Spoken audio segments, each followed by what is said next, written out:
ஸ்ரீவைகுண்ட சட்டமன்ற உறுப்பினரான சமூக ஆர்வலர் அன்னை வி.ஜி. சரவணன் எம்.எல்.ஏ. அவர்கள் கடந்த 5 ஆண்டுகளுக்கும் மேலாக ஸ்ரீவைகுண்ட தொகுதி மற்றும் அதன் சுற்று வட்டார பகுதிகளில் உள்ள ஆதரவற்ற ஏழை எளியவர்களுக்கு இல்லம் தேடி மதிய உணவு மற்றும் இரவு உணவு திட்டத்தை ஏற்படுத்தி உணவு வழங்கி வருகிறார்.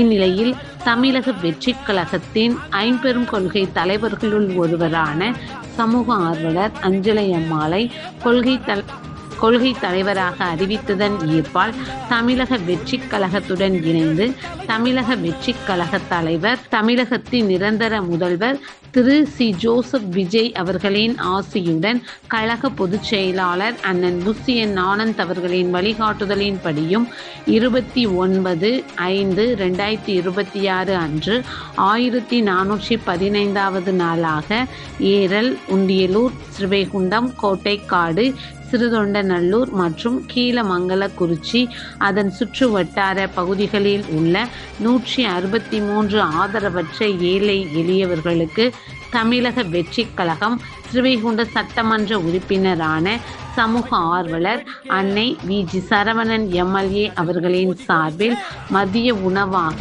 முட்டையுடன் கூடிய சாம்பார் சாப்பாடு வழங்கப்பட்டது.